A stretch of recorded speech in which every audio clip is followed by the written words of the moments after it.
There's people who don't like this crooning. Well, to them this advice I will give.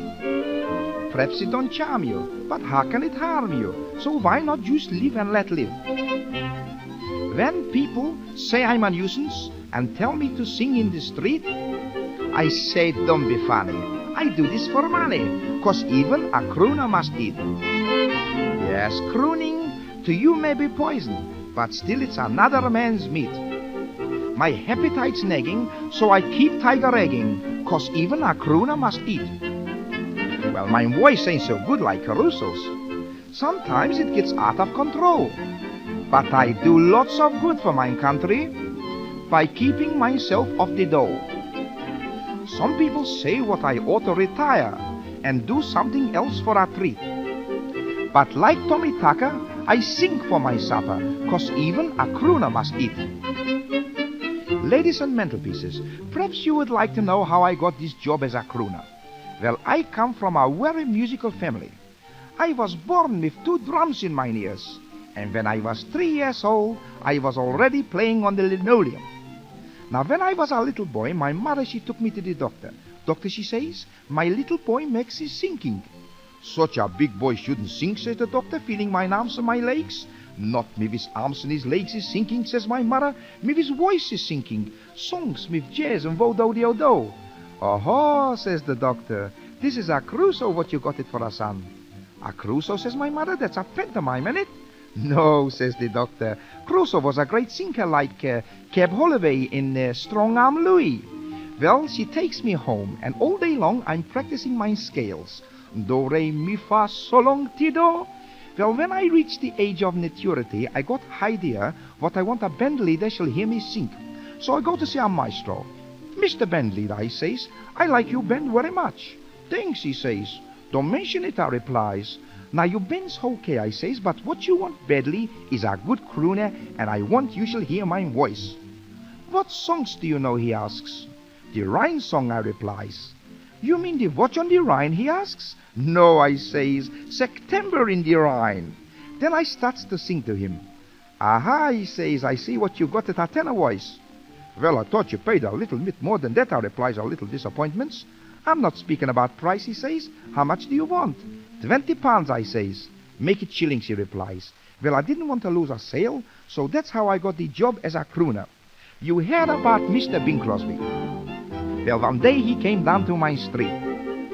He came to see me for some dinner and tea, 'cause even a crooner must eat.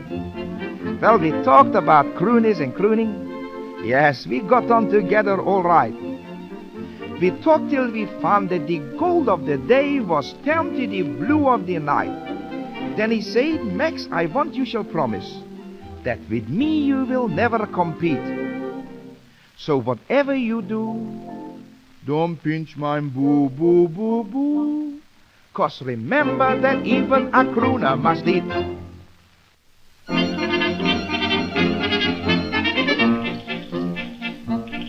Slightly south of Cascara, all the Mexicans go on the bus, and they sing ta-di-ra-ra till you can't see the rascals for dust.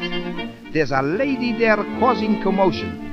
She's the widow, the wife of a tough, who died in a pistol explosion, and they can't find out who bumped him off.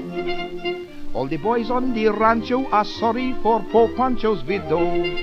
Ho, ho, they pretend they're her friend when they send her a present each day. Rad-de-rai-rai, there's a geezer called Caesar, and he tries to please her and squeeze her.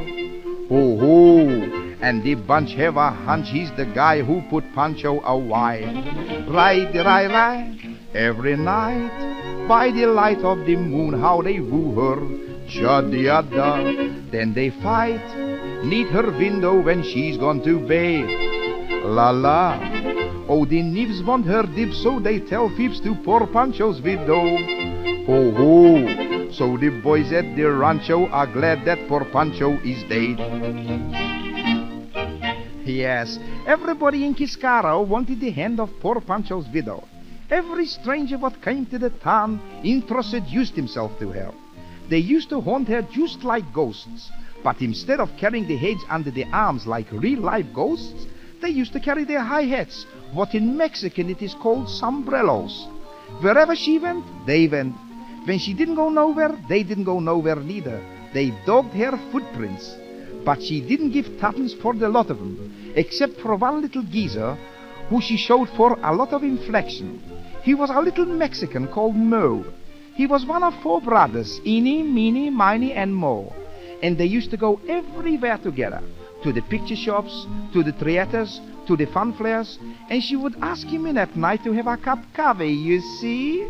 So one night, when all the boys on the rancho is sitting around the balcony, he comes out, and what do you think? He's wheeling a bicycle. So they say, "Hey, Mo, how comes you got a bicycle?" So he says, "Well, we went out to supper, you see. Then we comes home, and she makes me a cup coffee. Then she turns out the electric gas light.